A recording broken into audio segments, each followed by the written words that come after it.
was rather small. Hey, by the way, Helen.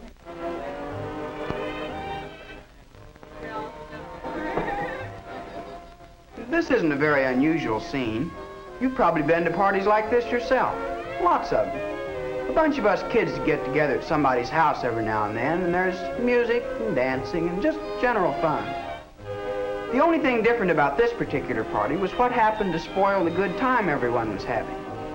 It all began when the telephone rang, and Susan went to answer. Hello? Huh? Yes, this is Susan. Wait a minute, will you... They're right or they're wrong, and most everybody agrees as to which is which. But drinking, who is right? Sally? We all know where she stands and her reasons. I think it's wrong. I believe what Reverend Brewster says. I think drinking is wrong for anybody. On the other hand, Jack's opinion doesn't seem too unreasonable. And my dad says a drink now and then never hurt anybody. And I think if you want to be one of the gang, you've got to act like one of them. And Tom, although his father's an alcoholic, he doesn't seem to be afraid of becoming one himself. The chances of being an alcoholic don't worry me. Some people can drink and some can't. You can't blame it all on alcohol.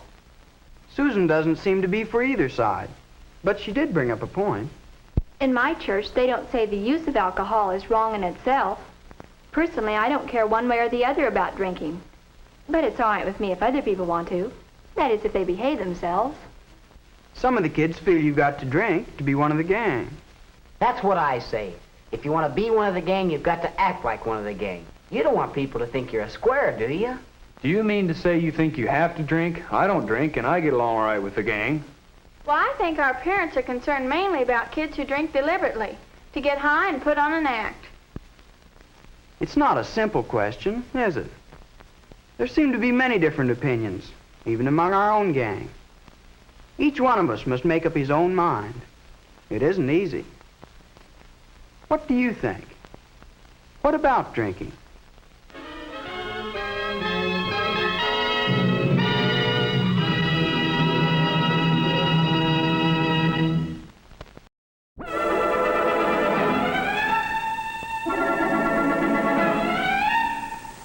If you like company, climb aboard one of the big boats.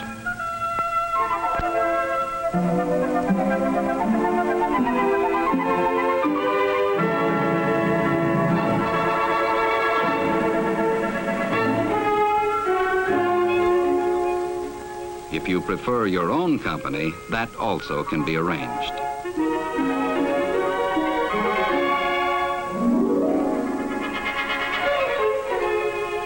Of course, if you're a landlubber but just can't resist the thrill of fishing over a rail, join the crowd on the pier.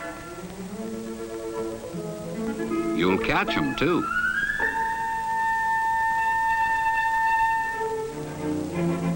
You know, lots of folks who have come here for a visit got the feel of sand in their shoes and just decided to stay.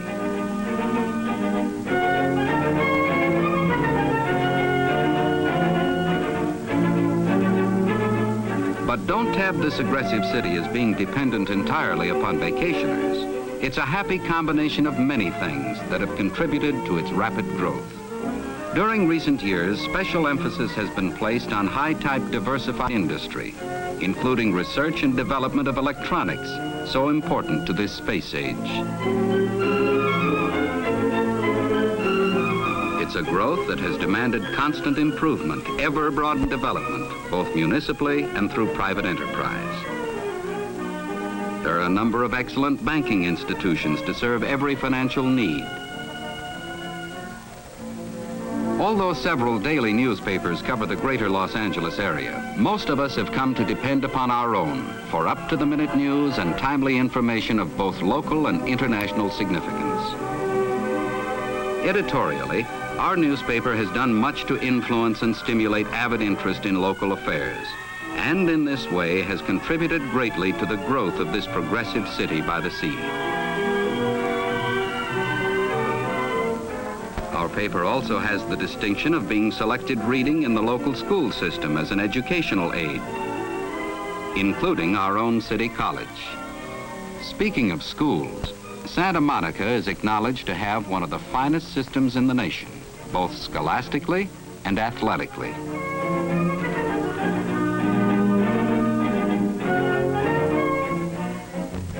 Douglas Aircraft Company, one of the world's largest, created its first airplane designs on a drawing board located in the rear of a local barber shop. Today, it provides by far the biggest payroll in Santa Monica. The story of this great company spans the history of aviation. It is a saga of industrial enterprise, a tribute to the genius of its founders and to the achievements of its people.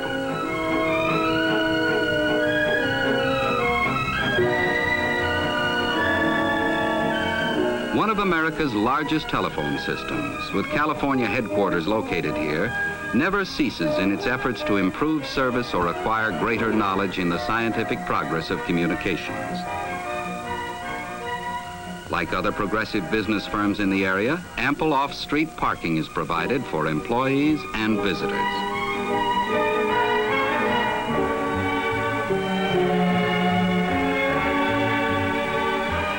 Recently, a team of top experts at this prominent electronics firm, which deals in high-priority security projects, came up with a mechanical brain, which, although designed for quite another purpose, is capable of computing the income tax return of every taxpayer in America in less than 24 hours.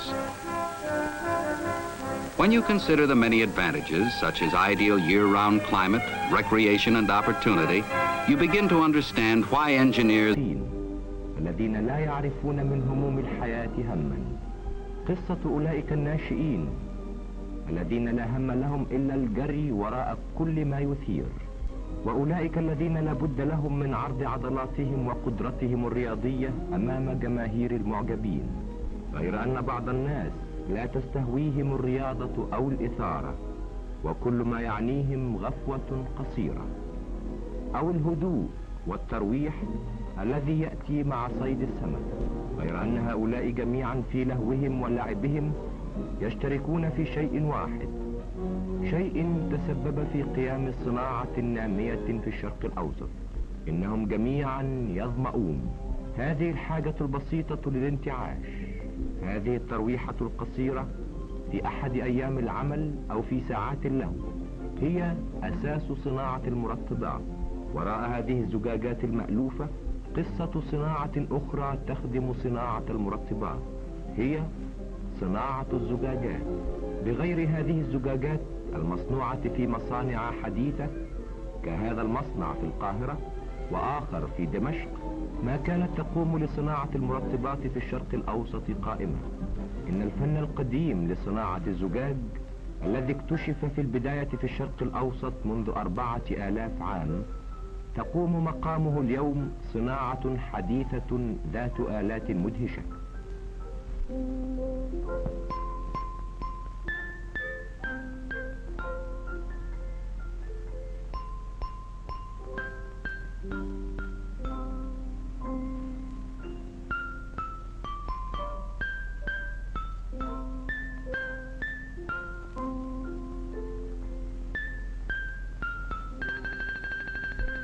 وهكذا تعاون صناعة الزجاجات صناعة المرطبات، وذلك بعمالها المهرة وآلاتها التي تقوم بالعمل.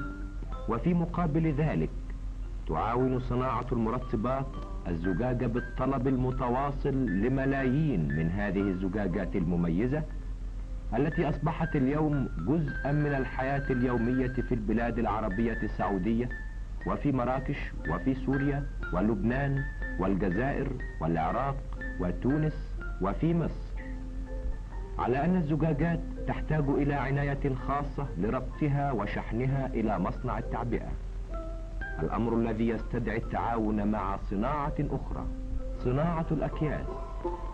الأكياس المصنوعة من الجود في مصنع من أكبر المصانع وأحدثها في الشرق الأوسط، يستخدم كثيرا من الآلات الخاصة الدقيقة التي تتطلب عمالا مهرة ومدربين. ففي سلسلة من العمليات الآلية الأخاذة طبقا لأحدث الوسائل يمر الجوت خلال خطوات عديدة أثناء صناعته لا تغفل عنه عين العامل لحظة. إن شريط الجوت الخشن قد تحول الآن إلى شريط ناعم، سرعان ما يتحول إلى خصل ناعمة متهدلة أثناء عملية السحب هذه. ومن الخصل الناعمة هذه التي تكونت من الجوت الخام مرة أخرى بواسطة آلة البرم التي تبرم الخيوط وتسحبها متعادلة في السم، ثم تتعاقب عليها آلات أخرى وأصابع مدربة لتغزل الخيوط وتنسجها في عملية تشبه نسيج عنكبوت هائل. Fertile coastal plains and furnish seasonal employment to workers in the cane fields. Thus, most of the farming population has been driven to the hills. Here the principal crops are coffee and tobacco. Coffee shown here is grown in the shade of forest trees. Yams, yautillas, and a large variety of other vegetables and fruits are grown for domestic consumption. 300,000 farm families live up here working the good earth, working it hard to get from their tiny farms the food necessary for subsistence, packing their products over steep and difficult trails to surfaced roads and the market. Yes, nearly 2 million people living on an island 100 miles long by 40 miles wide, less than 4,000 square miles, and most of these folks dependent on sugarcane for a livelihood. Less than 1 acre of arable land per person, 4 acres for a family of 5, 4 acres of steep hillside in a country that must live on its agriculture. All of them must work. Men, women, boys, girls, many with no implement but a peat coal or a pointed stick. The Puerto Rican farmer manifests independence, thrift, and courage worthy of the highest praise. Witness Don Juan Paz Ruiz.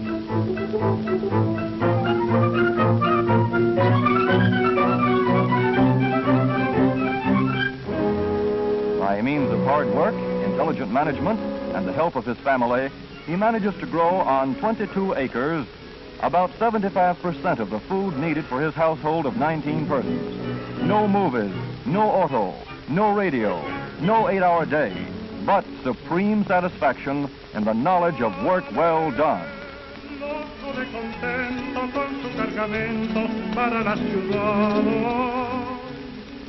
Don Juan is a native son of a countryside of extraordinary beauty, a land of blue skies and white surf, of majestic green mountains and magnificent sunsets, a land that yields a modest livelihood to people who work hard enough to win it.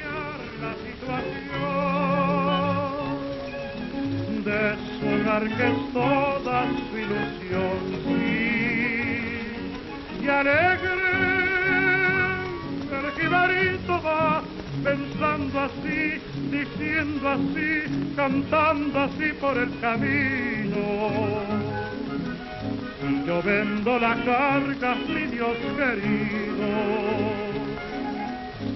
Traje a mi viejita, voy a comprar. Y alegre, también tu yegua va, al presentir que aquel cantar es todo un himno de alegría. Y en eso le sorprende la luz del día. Y llegan al mercado de la ciudad. Pasa la mañana entera sin que nadie quiera su carga comprar. Su carga comprar.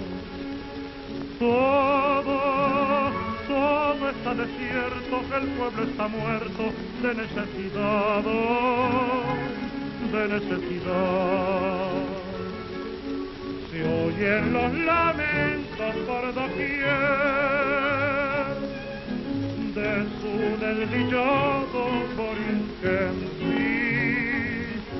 y triste el jibarito va, pensando así, diciendo así, llorando así por el camino. serán de Borinquen, mi Dios querido? ¿Qué serán de mis hijos y de mi hogar? Borinquen, la tierra del Edén, la que al cantar el gran Gautier llamó la perla de los mares. Ahora que tú te mueres con tus pesares, déjame que te cante yo también. Who shall say that Don Juan is not justified in the belief that he lives in a country favored of God? And who shall say that this humble but self-reliant head of the house is not, in the essentials that count, the peer of any farmer anywhere? But though he may not complain, Don Juan does have his problems. And from now on, if he likes, he can have some help in solving them. The University of Puerto Rico is the headquarters of agricultural extension work started in 1934. Now a staff of about 100 extension workers gives a helping hand to the farmer, his wife, and his children. The College of Agriculture of the University of Puerto Rico develops... They are paid in rials, the currency of Saudi Arabia. These rials are bought by the company from the Saudi Arab government, and this, in turn, makes available supplies of dollar exchange. In cooperation with the Saudi Arab government, the company provides schools for employees. Arab youngsters have expressed great appreciation of the educational opportunities given them and their classmates. Water was the #1 problem when the Arabs had to depend on their age-old means of transportation, the camel. In contrast with this ancient caravan, a modern motor cavalcade moves out into the desert to drill water wells along the route of the new pipeline, using trails that formerly could not be traversed in summer. Much of the desert is impassable to ordinary tires, so this special type of oversized, heat-resistant tire was developed. It defies the soft and treacherous sands. These mammoth trucks, veritable locomotives of the desert, were built especially for oil field transportation in Saudi Arabia. They will handle hitherto unheard of loads.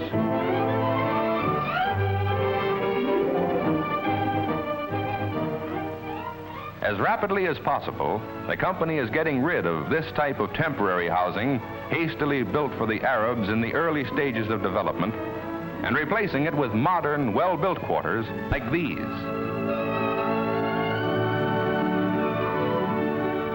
Among the more important undertakings for the benefit of the Saudi Arabs, wholly unconnected with oil operations, is the full-scale agricultural experiment project that is underway at Al-Kharj. This irrigation canal, which the oil company helped the Saudi Arab government to build, is bringing water to an area of nearly 3,000 acres now under intensive cultivation. Arab farmers, assisted by American agriculture experts, have been taught to use modern scientific irrigation methods. They're raising alfalfa, melons, date, tomatoes, onions, and many other farm products. American technical skill and Arab industry combine to produce worthwhile crops. New agricultural centers are planned by the Saudi Arab government so that the benefits of modern methods may be spread to other localities. The king sees the oil development as the greatest single means to modernize his country and improve the living standards of his people. The Navy has said that Saudi Arabian oil is one of its most important strategic sources of supply.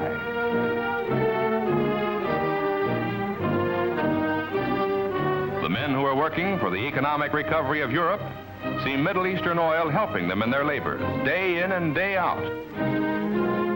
Because, on the one hand, it is keyed perfectly to the goal of self-support for the nations of the world. And on the other, it is making available the vast volumes of petroleum needed to fuel the job of rebuilding the war-scarred Eastern Hemisphere. To the American citizen in Boston or Jacksonville, Sioux City, or Seattle. Effective manner. Imagine a weapon system contractor designing a panel subsystem for a completely new weapon. It could be a manned orbital space bomber. It could be the mobile flight control station of a missile system. It happens to be a fighter bomber.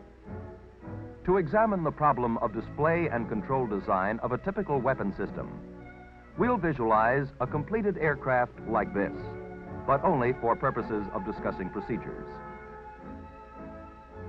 We'll look at three major categories of effort and hear from the man who heads each function. Operational analysis. What must the weapon do? Display engineering. What must the crew see and control? Systems integration. How can each subsystem be matched to all other subsystems? Let's begin with operational analysis. For the panel and control design will be governed by the missions, more so now than ever before. Let's hear from the contractor's Mr. Operational Analysis. I suppose there isn't any specific point where you can say our work in operational analysis begins. In study phases, we work from definitions of general missions and tactics. For this fighter bomber, our operations people are trying to predict the detailed operational conditions, considering many factors, including friendly and enemy electronic ground environments. You are all familiar with mission profiles, showing such factors against altitude-distance relationships. Our effort must be closely coordinated with what we call the Systems Integration Group, which is establishing requirements for guidance and control subsystems. Our work in systems integration includes the assembly of information on flight control equipment to fit the requirements of the weapon system missions.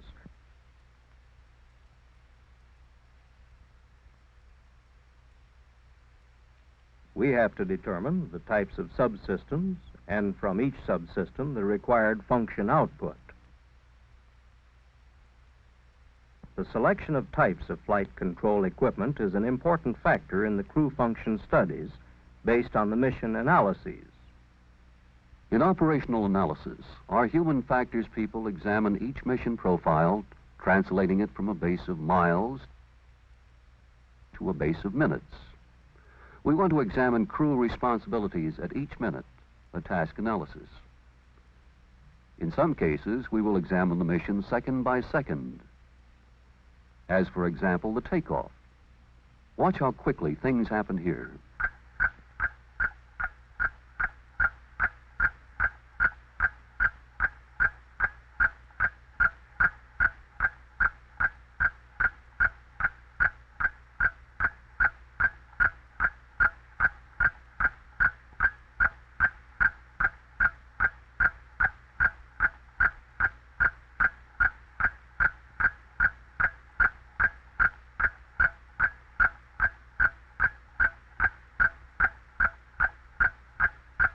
Second-by-second analysis of crew responsibilities is required during some flight phases. Longer analysis intervals are used on other phases, where the requirements are essentially constant for longer time periods. We keep alert for phases such as the attack, where perhaps too many things must happen at once.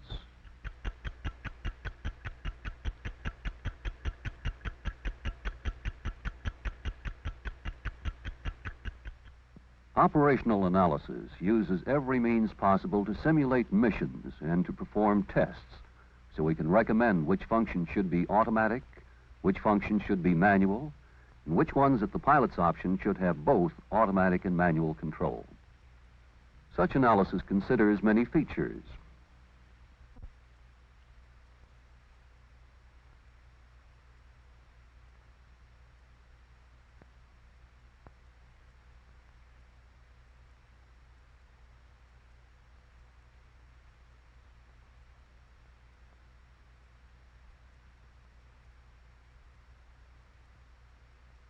Our overall consideration is that the flight crew is superior to machines to carry out operations demanding motor skills, to recognize and interpret complex patterns, and to maintain flexibility of decision. While we work on the crew function study, we supply detailed analyses of the aircraft missions, including three-dimensional mission models, to the systems integration people. By this time, systems integration has a preliminary schematic drawing of the flight control system. We consider the mission according to subsystem rather than flight phase. This is takeoff flight phase, climb flight phase, followed by cruise, descent for the attack, penetration to the target, and so on. But when we consider the subsystem which is providing guidance information to displays and to the autopilot, we see that a TACAN system governs this portion of the flight. So the climb and a portion of the cruise would be in a TACAN mode. We see that another portion of the cruise and this descent penetration are another mode, in this case inertial. The whole mission is analyzed this way. In this area, data link controls the recovery and return to base by systems such as VolScan. The final mission phase is approach and landing, perhaps in an ILS mode.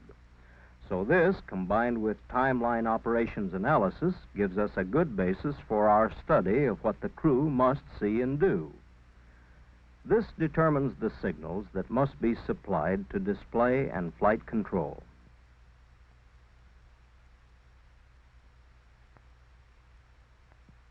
We examine how signals can combine for adequate guidance and how the displays can show the output of combined subsystems.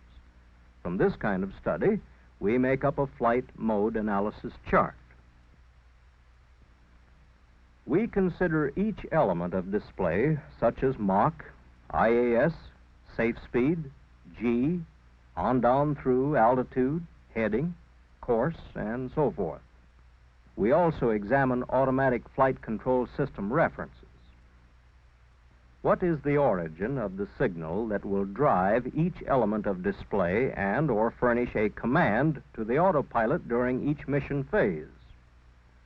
From such a chart, we can see, for example, that the bank steer needle might receive inputs from the inertial system through the flight director during the penetration to target.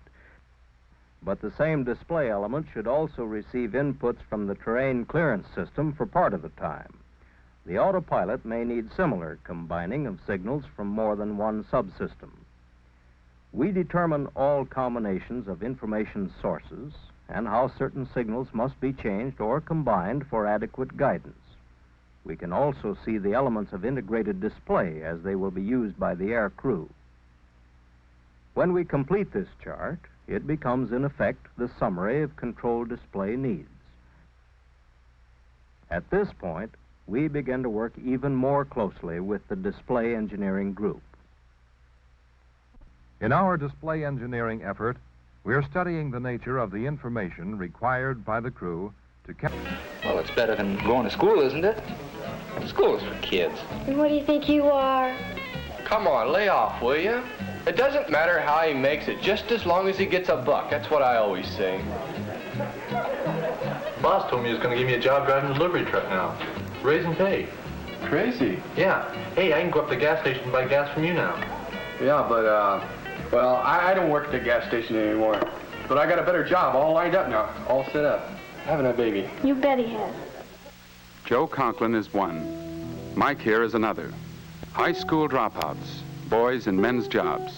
Not good jobs, of course, but jobs with paychecks that can buy an old jalopy or pay for its gas, or cover the tab on a big Saturday night.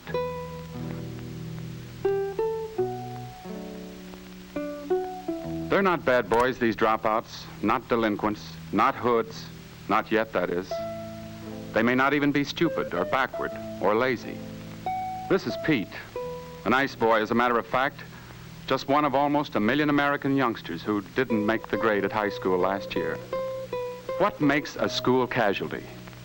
This is harder work than Bill might be doing in a classroom right now. What makes him trade English, math, history, science for a broom and $1.10 an hour? Why is a dropout?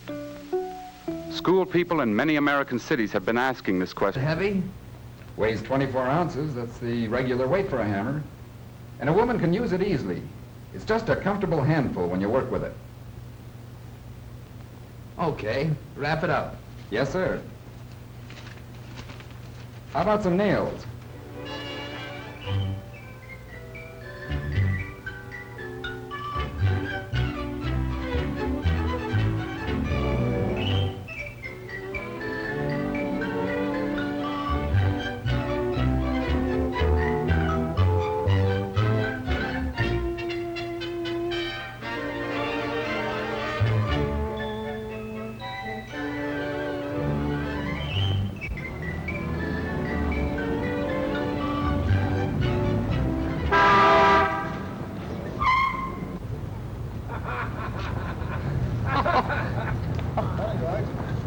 Jack, you old buzzard. I need to let you have it with this hammer.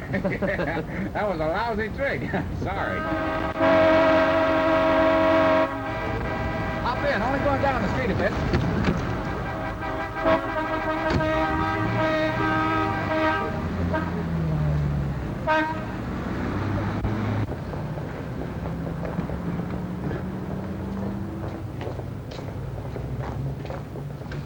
Hey, come on. Let's go out Main Street and get into the country. Let's see now. It's Main Street I want, isn't it? Better be getting... There it is. Turn right. Just a moment. Before you make that turn, let's get our airplane view. There's your car again, the white one. And here's another bad spot you could have been in if you hadn't stopped. When you cut in front of a car, you force that car into the curb, or if you try to dodge it, you'll find yourself in trouble with the car around the corner. You have to get in the right lane before making a turn. It may mean going a block farther in a case like this, but it's a lot safer. Fellow slips once in a while. And someday, once may be too much. We're not allowed slips in this business. Let's get on our way. Well, wonder who'll win the game today. Look at that guy ahead, poking along. I'll pass him in a hurry. Wait a minute.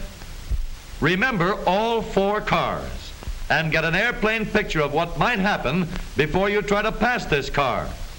There's your white car behind the 2 black cars. The 4 cars aren't always in the same position, but they're still part of your formation. Now watch. The car ahead of you had a right to pass the car that's stopping. But you should wait and keep on your own side of the street. You must keep your mind on more than 1 car ahead, on as many as necessary for the protection of your formation. 1 car, more cars. It's a nice day anyway. Wonder what we'll have for dinner. Why, that fellow looks like... It is. It's Joe. Hey there, Joe. Watch out behind. Remember the 4 cars. Let's go up again and let the airplane view show us what might have happened here. The white car you're driving is in front this time. Can you see what's going to happen? Let's watch. When you decide to stop, get over to the curb where you belong and let people know what you're doing so this won't happen. If you must loaf along or stop, stay close to the curb. And always use the proper signal before stopping, passing, or backing up. Swell place. Must cost a lot to keep it up. Wonder how much... Watch what you're doing. That voice again. There isn't any traffic. What's wrong this time? You're not keeping your mind on your driving. And you haven't kept that airplane view in mind. We must be just as careful on the highway as on city streets. See what might happen to you here. Remember that car around the corner. Let's watch warning signs and slow up for crossroads and curves. Anytime we're behind the wheel of a car, the important things are to look where we're going, think what we're doing, and keep our minds on our formation. Well, that airplane view is sort of clever, and it may help me to keep my record good. Right. Always remember the 4 cars. The car we're riding in, the car ahead of us, the car behind us, and the car around the corner we can't see. Keeping a complete view of our position in mind at all times will keep us out of trouble. We drivers can reach a new high in safety when we keep the ordinary rules of watchful and careful operation. And remember, all 4 cars. Yes, all 4 cars.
Eu sou parte de uma geração, eu diria, híbrida. Eu, ao mesmo tempo que eu comecei a jogar jogos de computador no Atari com 8 anos, antes disso eu jogava bolinha de gude na rua com meus amigos, no terrão. Então eu fiz parte de uma geração meio híbrida, eu acho. Quer dizer que fez a transição da geração analógica para digital. Quando você descobre que dentro do mundo virtual existe um mundo muito maior, que as pessoas realmente se relacionam, elas saem, elas participam de campeonatos, entendeu? Elas participam daquela fantasia em conjunto, né, com outras pessoas. O game hoje, num primeiro momento você olha e fala, isso é pro cara ficar em casa apertando o botãozinho. No segundo momento você fala, pô, mas o cara não está jogando sozinho em casa, está com mais gente. No terceiro momento você percebe que existe uma coisa chamada Lan House. No quarto momento você entende o que é um MMORPG, um Massive Multiplayer Online RPG. A gente está falando de uma nova mídia que ainda engatinha, ela não está pronta e ela não vai estar pronta nos próximos 5 anos. Ela vai se desenvolver. O pessoal falava game é uma coisa pra gente que não tem o que fazer, game é uma coisa pra... E ao mesmo tempo você ia vendo assim, notícias do tipo, esse ano a indústria dos games está par e passo com Hollywood. É mais do que isso, é muito mais do que isso na verdade. Você vê que essa área de games ela mexe com simulação, realidade virtual, né? Então, por exemplo, um soldado que está lutando no Iraque, ele fez algum curso de simulação, ele jogou. Né? Um médico que vai mexer com cirurgia laser, ele está fazendo simulação, é um jogo também. Né? Em termos de tecnologia, a tecnologia do jogo hoje, quem mexe com tecnologia de jogo, programação, é um profissional que vai ter um mercado fantástico, né? Porque ele vai ter aplicações em tudo quanto é local.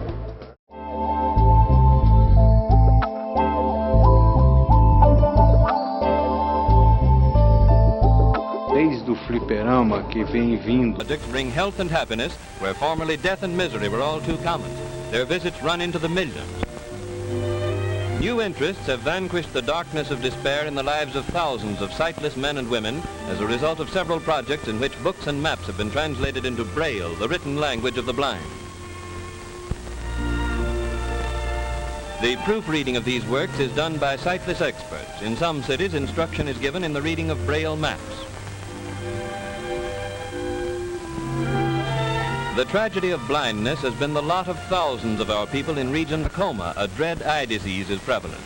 Many of its victims are prevented by poverty, isolation, or infirmity from receiving medical attention. To these people come visiting nurses examine suspected cases and provision to free clinics. With this assistance, medical science has found it possible to control a disease which is a menace to young and old alike, in many cases affecting every member of a large family.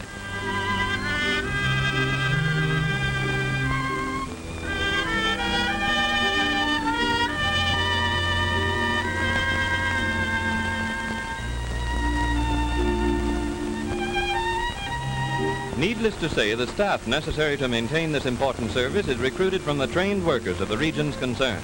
And again, useful employment is combined with an enterprise of great and immediate value to the community. Everyone is familiar with the fine work being done by the famous Warm Springs Foundation in the cure of children crippled by infantile paralysis. To thousands who would otherwise be hopeless cripples for the rest of their lives has been given the chance to overcome their handicaps. Much of the success of the treatment given at Warm Springs and elsewhere depends upon the existence of therapeutic pools, in which patients may gradually recover the use of their muscles through exercise made easier by the support of warm water. In many parts of the country, WPA labor has constructed pools such as these, and trained WPA workers make up the staffs which assist in the medical treatment.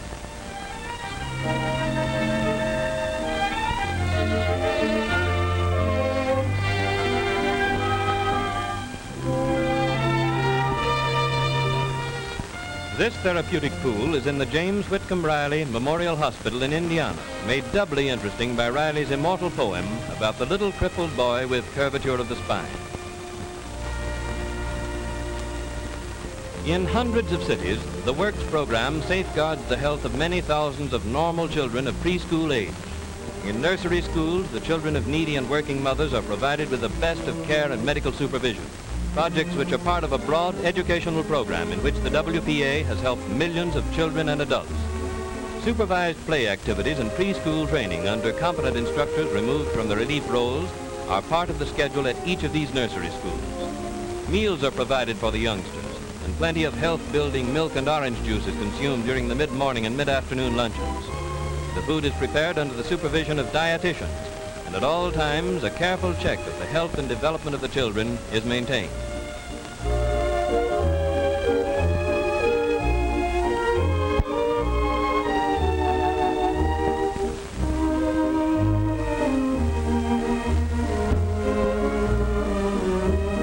In these nursery schools, acquire habits which will guard their health later in life. Here is a work which lays the foundation for a new generation of good citizens. Another part of the Works program enters the field of adult education, and this subject embraces a number of widely varied projects. Some of the most interesting of the WPA projects in adult education are the classes in which hundreds of thousands of foreign-born people learn the language and customs of their adopted country.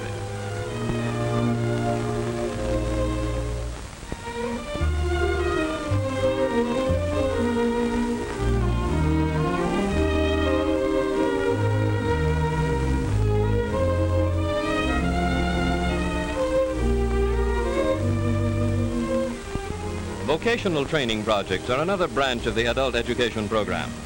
Many classes established in which instruction is given to men and women who will find very practical uses for their newly acquired knowledge in their daily lives. Every effort is made to adapt the instruction to the need and native ability of the student. Women are instructed in the arts and crafts for which they are best fitted, as exemplified in the millinery classes. In the same general category, we find classes for men in which the students are initiated into the art of tailoring. Through the training they receive here, they will be enabled to take up a profitable trade which will assure them of work and independence.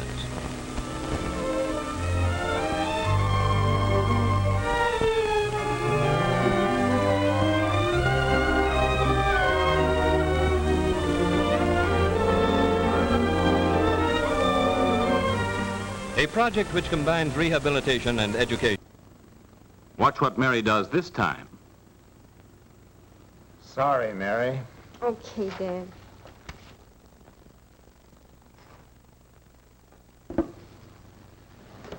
Hello, Frank. Listen, the family says no, but I'll sneak out tomorrow night and meet you anyway. Okay? Swell. See you tomorrow night. In your opinion, did Mary do right in scene 1? Scene 2? Scene 3? Scene 4? If so, or if not, why?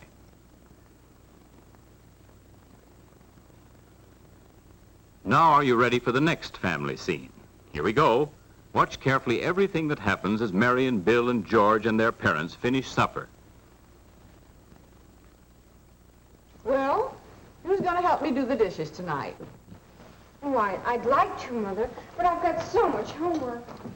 How about you giving me a hand for a change, Howard? Me? I should say not. I've got to read my paper.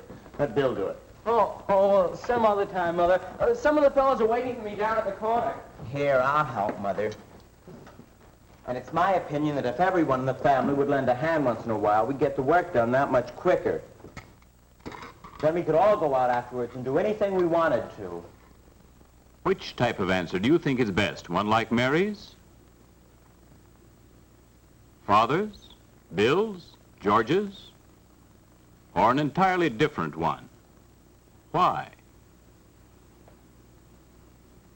Next, suppose we look at another very familiar family situation. This one always takes place late at night. Young Bill has been downtown spending the evening with friends. He was supposed to get home around 11, but as you can see, it's going on 1. Bill's almost 2 hours late.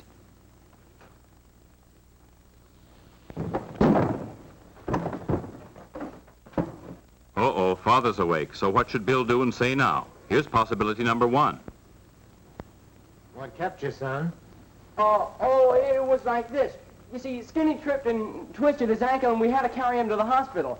Well, I don't mean we carried him. We took him there in a car. Well, it wasn't exactly a car. It was more like a wagon. Are you sure you're telling the truth, Bill? Of course I'm telling the truth. The trouble with this family is nobody ever believes me.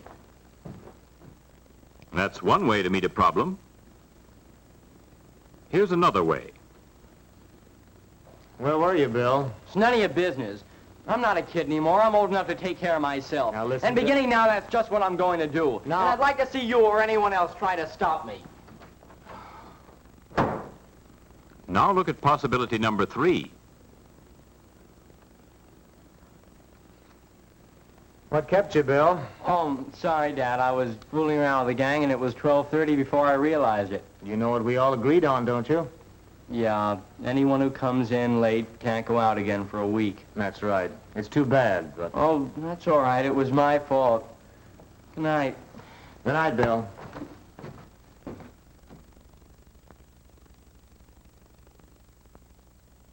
Using the Johnson family for illustration, you've seen several possible ways of meeting typical problems that affect every family group, including your own. Remember what these problems are? There are 3 of them, and we'll review them for you briefly.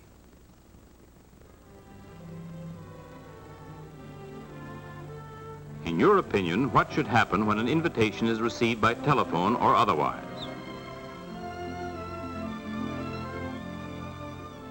What is a good course of action when it's time to do the family housework?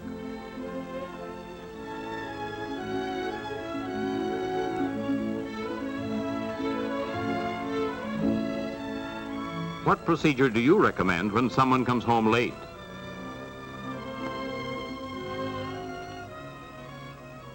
Questions like these are kind of tough to answer in any family. Suppose we hear what you have to say about them, okay? You're absolutely right, George. Most family problems can be solved through frank and friendly discussion, which points the way to a happy family life.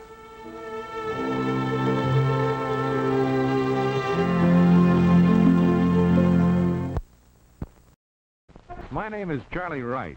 I'm going out with my new movie camera. Want to come along?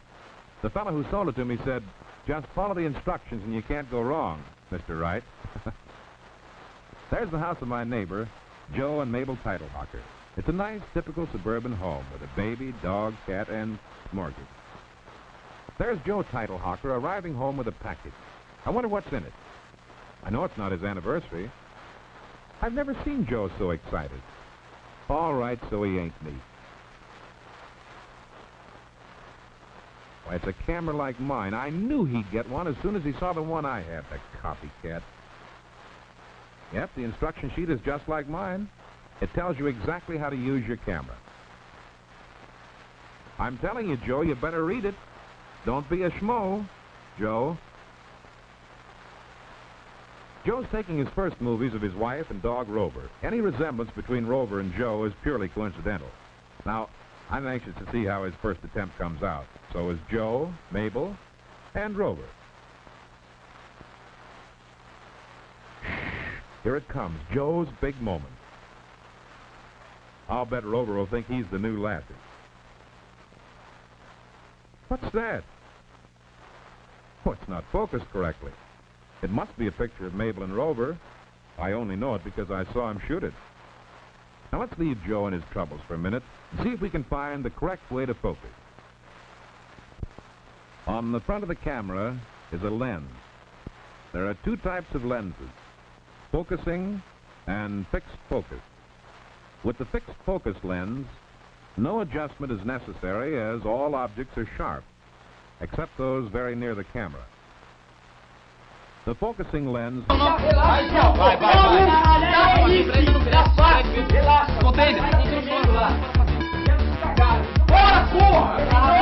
Aí, existem alguns países, como China, Coreia, Suécia, o Chile na América Latina, que encaram, que assumiram o esporte eletrônico como um esporte, uma modalidade esportiva, apoiada pelo governo, com confederações e federações, e que já tem representação política, são modalidades esportivas discutidas, existem fóruns, já existem movimentações para tentar se educar, profissionalizar jogadores. Então é tratar realmente o esporte eletrônico como uma modalidade esportiva tão importante quanto modalidades offline. Considero muito esporte, envolve patrocínios, tem que ter uma dedicação muito grande, tu perde muito, perde não, né?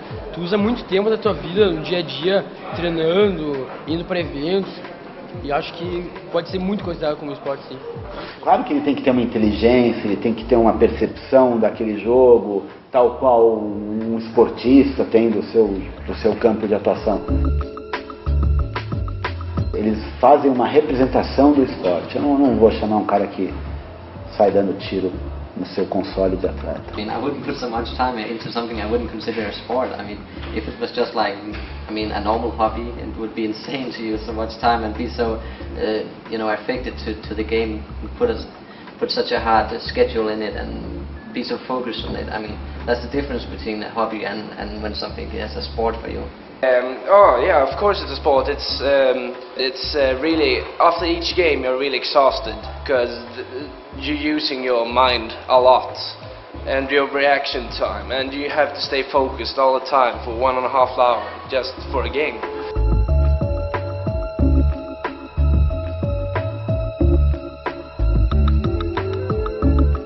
Hoje o Harrison Ford tem um concorrente. Desgraçado se chama Super Mario, tem Shoo, Winning Eleven, por aí fora. Hoje você tem empresas pagando para que jogadores mudem de times, assim como no esporte real. Por exemplo, nos Estados Unidos já tem casos de time vendendo passe, por exemplo. Uma semana atrás foi uma empresa, não lembro o nome, pagou $200 mil para que um jogador mudasse de time, de um time para outro. Jogador do quê? Jogador de StarCraft, um jogo de estratégia em tempo real. É praticamente impossível você conseguir viver só dos jogos. É mais como isso mesmo. Como se fosse um estágio para quem está fazendo a faculdade. Você está ganhando dinheiro fora do horário da faculdade, mas nada que você consiga viver com isso. Você não pode tomar isso como o principal objetivo da sua vida, eu acho ainda. Não é uma coisa muito bem vista ainda, né? Visto que, a maioria das famílias, principalmente, são muito contra, né? Porque o pessoal aqui ainda está a um passo atrás, eu diria. Então, como a gente não tem muitos jogadores que são pagos para isso, alguma coisa assim, a maioria do pessoal não aprova. Acho que a gente vai assistir replay de jogo para saber, olha, aquele ali joga com a arma tal, a posição dele é assim, o estilo de jogo dele, ele avança mais ou ele fica mais recuado. A gente tem todo uma preparação que nem sempre é divertida. É muito bom jogar, claro, mas nem sempre é assim, a melhor coisa do mundo. I probably play like 4 hours a day, like usually, but I spend a lot of time watching replays and studying strategies and doing stuff like that. Como você se sente agora estando patrocinado? É muito mais tranquilo, assim, sabe? Não vou precisar preocupar quanto eu vou gastar de hotel, se vai dar para ir no campeonato. Todo campeonato eu sei que eu vou poder ir, sabe? Campeonatos grandes.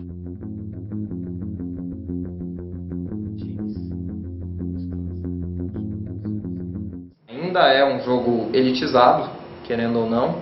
Não chega a ser um elitizado como um golfe, Mas é um jogo elitizado que você precisa ter um apoio financeiro por trás para ter uma conexão na sua casa, para ter um computador ou para estar sempre jogando uma lan house.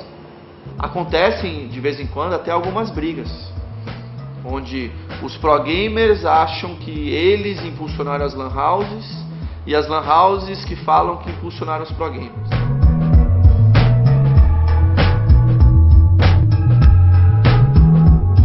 Então a cada esquina você via uma lan house. E o cyber game sempre foi muito atrelado a isso, principalmente no Brasil. Isso lá fora não é assim, tá? Isso é um cenário típico do Brasil, que os times, jogadores são muito ligados à lan house. Por causa do esquema, da estrutura na Europa de internet, conexões, eles são muito mais desligados do lan house do que no Brasil. No mundo virtual, acho que a gente é bem famoso, assim, pô. Acho que pelo menos todo mundo do Counter com certeza deve conhecer o nosso time e tal, nossas campanhas, nossos campeonatos. Na Coreia, cara, é bem diferente daqui. Por exemplo, tem um cara que chama Boxer, que ele é tipo um showman, assim, do StarCraft. É o cara mais conhecido lá. Então tem até chocolate do cara, meu. Esses caras, eles têm um poder para replicar a marca, para replicar a opinião deles muito grande. Cada um desses hardcore gamers, ele consegue impactar na compra de 5 computadores anualmente. Então, se você tem 250 mil jogadores, você tem cerca de 1.200.000 computadores sendo vendidos com alguma influência desses caras. Descobriram também que as mulheres também se interessam por games e computador e processador e tecnologia, ou seja, por que não também investir nas mulheres, né? Tem toda como é que eu vou dizer, um marketing em volta do produto. My experience? I'm not sure. It's very evolving, and when you're competing in a game or playing a game, you just want to get better and better and better. So you play longer and longer and longer. So yeah, I guess it's as can't think of the word. Mentally addictive. Yeah, mentally addictive. Yes, I haven't played for 2 days. We've all seen it. You can't say it's not addictive. Yeah. Saying it's addictive Yeah, in a movie, it's like it sounds lame, but it's true. it's like inject a PC in your arm. It's not like that really. It's that funny that you need to play all the time. Yeah. It's like football can be addictive too if you like to play football a lot. Really. Yeah. So. Agora, você pode ficar viciado em jogar videogame, assim como você pode ficar viciado em adivinhar a placa de automóvel. Eu tenho um amigo que fica sentado numa esquina e ele tenta adivinhar a placa, se é par ou ímpar. Você entendeu? É uma estupidez, mas o cara fica viciado nisso, você entendeu? Pra mim o problema não é o videogame. O problema é o cara que fica viciado num certo tipo de experiência. While the kids are having a good time, he's getting some excellent shots. I wonder how excellent. Let's see how it looks on the screen. There's a shot of Ann and Tony, and a shot of the Dugan sisters, and there's a shot of... Sorry, I can't keep up with it. Here's the scenes run at correct length. It's so simple, even a child could do it. But I forget you're not a child anymore, are you, Joe? Scenes should be run long enough to give the audience a chance to see and enjoy them. And if the scenes are assembled in an interesting order, there will be a greater feeling of continuity. Scene should be at least 10 seconds. Well, here's our little genius again. And here are the results again. Hey, Joe, you should not have set the speed indicator at 8 frames a second. You must set the speed indicator at 16 frames a second, which is normal for natural action. What a lovely scene. The kids have gone. Joe and his missus are relaxing.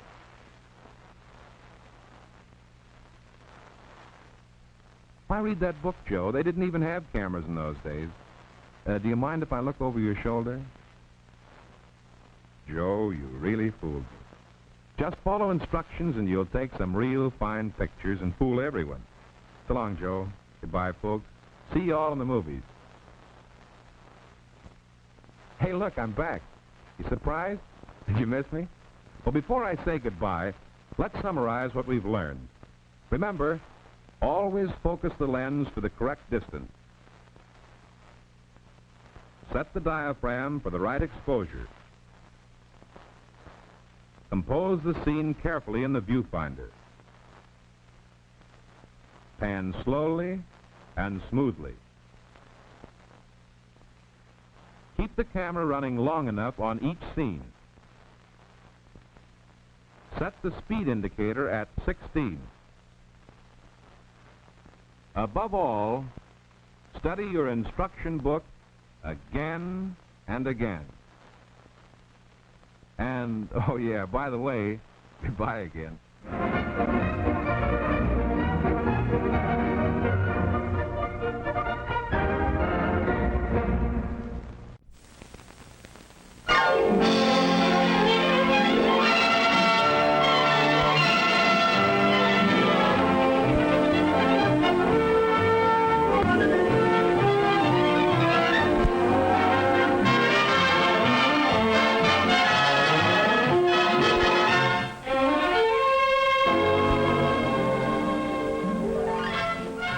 I am your permit to drive an automobile, your license to use the highway system of the United States. I am only a card in your wallet or purse, yet I unroll before your eyes a magic carpet, the millions of miles of highways and byways that crisscross the nation. I am your round-trip travel ticket, your passport to pleasure. With me, you can motor from the Atlantic to the Pacific, from the Gulf to the Great Lakes. You can travel with me as your only identification. I am the only commuter's ticket you need to drive to and from school or work, day after day, year after year. I have become vital to more than 50 million people in this land of ours. I am their constant companion. I go with them wherever they go. The farmer on his way at sunup. The bus driver. The truck driver. The ambulance driver. The policeman. The cab driver. No matter who they are, no matter where they are, I am with them. With me in their possession, the drivers of our millions of rubber-tired vehicles help keep turning the wheels of our national economy, whether they roll over highway or city street. For in the past 25 years, driving has opened the gate of commerce between city and farm, factory and consumer. With me in their possession, the daily life of millions has taken on new meaning. The family, the individual, has a freedom of movement so new it did not exist in the youth even of our own parents. For the automobile has brought with it, in less than a lifetime, a new way of life, a new standard of living, a standard of living matched by no other nation in the world.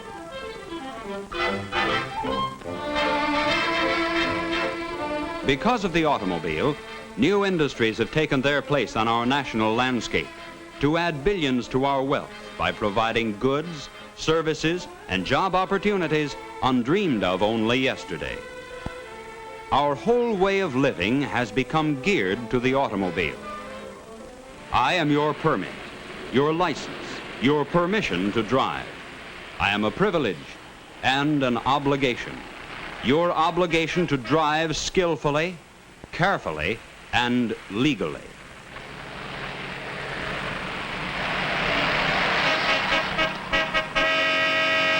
Deliver them in. We must spend 72 cents out of every incoming dollar. But that only leaves 28 cents. That's right. What's left must cover all our expenses. Equipment, wear and tear on machinery and buildings, wages and salaries, taxes, everything. And, of course, we must have some profit left over in order to continue to operate successfully. Oh, of course. You remember, Mrs. Harwood, that everywhere you went, you met well-trained Medigold employees. You saw office workers taking care of the daily routine necessary to keep accurate records and accounts and to transact business. You saw men especially trained to run the machinery in the plants. You met ice cream salesmen, grocery product salesmen, who were proud to wear the Medigold insignia. Your own Ralph Men at Home is carefully trained, as are thousands of others. to sell Meadow Gold products and give good, reliable service. Yes, that's certainly true. Well, the wages and salaries of all these employees represent almost half of what's left after we have purchased our basic materials and packages. They receive the next largest cut, or over 13 cents of the incoming dollar. Now what's left of our dollar, Mrs. Harwood? There's a balance of just 15 cents. That's right. And what's left must cover many expenses. You remember, Mrs. Harwood, you saw the raw milk being brought into the plant. Oh, yes. First, that milk must be tested for richness and purity. Now, that means the expense of special laboratory equipment and capable men to handle that equipment. Next, it was placed in the holding tank, where machinery and refrigeration mean an additional cost. And then, milk and cream must be pasteurized. Pasteurizing machinery and all processing machinery must be kept in top-notch condition. So, for the maintenance, repair, and replacement of all equipment, and for the steam and refrigeration required in different steps of processing, we spend a little under 4 cents of the incoming dollar. Now what have we left? That leaves about 11 cents. That's right. Now 3 cents of that goes to provide trucks and pay the operating expenses, such as gas and tires and so forth. Included in this same amount of 3 cents is the cost of our advertising. That covers all the colorful, attractive store advertising you see. Advertising in national magazines, billboards, and every means necessary to acquaint people with our products. In order to progress, every food company must advertise, not only to acquaint present customers with new products, but to get new customers for established products. Now, that same 3 cents also covers equipment and supplies necessary to give prompt and efficient delivery service to our customers. I understand there's no delivery service in the world as efficient and economically run as dairy delivery service. Yes, our delivery service is something we can be proud of. And now how much is left of the dollar? I hope you don't have many more items to come out of this. There's only 9 cents left. And 2 cents of the 9 goes for such items as overhead. That is, for rent for buildings where we do business. Also, the telephone and telegraph service necessary to expedite business promptly. It covers interest paid and insurance on properties. And, as you may know, life insurance is made available to our employees on a basis that they couldn't hope to duplicate individually. Only a short period of service is necessary in order to be eligible. And the amount of insurance obtainable increases with the length of service. And here's another recognition of service that I'm pretty proud to wear. It means 20 years with Meadow Gold. Of course, many others have a much longer record of service. It must be a good place to work if so many employees have such fine records. The food industry is a very dependable one. It suffers least in times of decline, for the simple reason that we all have to eat to live. It offers a steady future and real stability. But to get back to our dollar, or what's left of it. There's only 6 cents left. And of that 6 cents, about 3 cents goes for taxes, of which there are many. Federal taxes, state taxes, real estate taxes, city licenses, and many others. I hope you don't have many more items of expense. There's only about 4 cents left. We're down to our smallest item of expense. 1/5 of a cent of the incoming dollar goes for officers and directors' salaries. A very small amount, since these are the men who plan, supervise, and take the responsibility for guiding the business.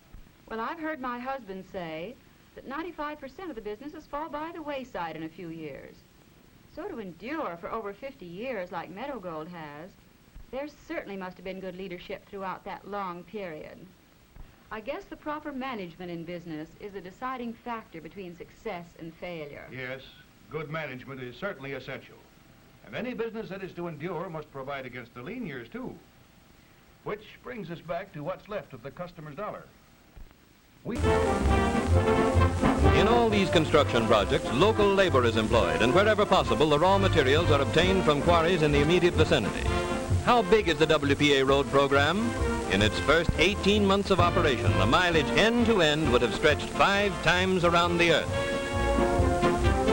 In many parts of the country are regions which depend largely upon the tourist's trade as a local industry.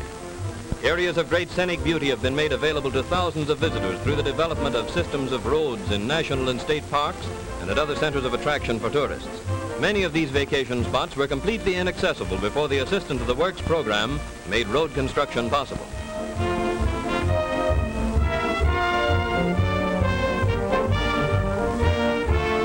The welfare of the community served by a new construction project is always the first consideration, and plans are laid not only for the present, but for the more demanding future. In the field of public health, many important and permanent improvements have been undertaken.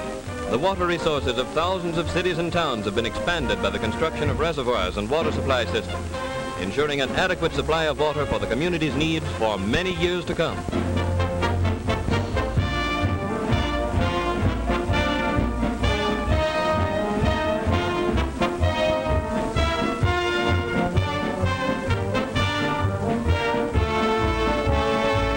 A particularly interesting example of a long-felt need met by the Works program is this reservoir at Atlantic City. Although this resort entertains millions of visitors every year, it never has had an adequate water supply until this reservoir was built.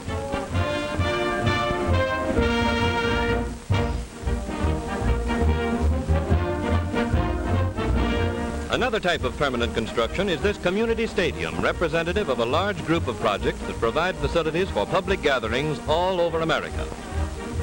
In cooperation with other federal agencies, many important improvements have been made under the Works program at the Brooklyn Navy Yard and other centers of government activity.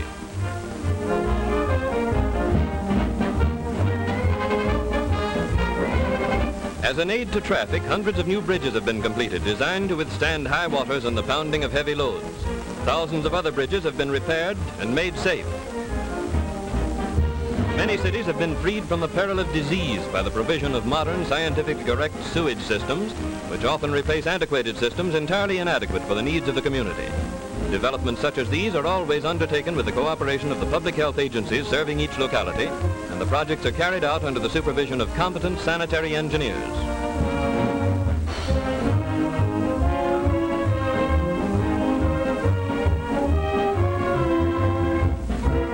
The rapid growth of air traffic outdistanced the airport for hundreds of cities seized the opportunity offered by the WPA to build or improve modern airports. One of the busiest of all airports is at Newark. This field is the eastern terminus of all of the great transcontinental airlines, and hundreds of transport ships land and take off from its runways every day. At Newark, as at a great many other cities, the Works program has provided jobs for thousands of workers in the improvement of existing facilities and in new construction. At Cleveland Great Industrial Center, emergency work built an immense landing mat, the largest single piece of paving in the world. At Detroit, both construction and improvements were completed. Second largest of American cities and first in transportation is Chicago, where an extensive program of airport improvements have given the city adequate air terminal facilities. Philadelphia is third among our cities in population, yet this Pennsylvania metropolis has never had its own airport. Passengers bound for Philadelphia by air have been forced to land in another city, in fact in another state. Not until the Great Works program became a reality was it possible to begin the construction of this air terminal on the site of the famed island shipyards. The increase in air transportation has also made necessary the development of hundreds of emergency landing fields along the regular flying routes. Frequently the need for these fields is greatest where the work of preparation is most difficult. But safety in passenger transport requires the clearing of fields at frequent intervals. In the larger cities where the concentration of population is greatest, slum clearance projects have been undertaken. In some areas, new modern housing developments will be erected, providing better living conditions for workers in the low-income groups. In other locations, the land cleared will be used for public parks and playgrounds. In all parts of the country, the letters WPA are a symbol of progress and improvement. On buildings under construction, they mean the replacement of inadequate public facilities by new, well-planned structures. On buildings under repair, they mean the preservation of existing structures. We have left about 3 cents. Our stockholders receive a little over 1 cent of this amount. The remainder, or about 2 cents, is reinvested in the business to buy new equipment, to rebuild plants, and so on.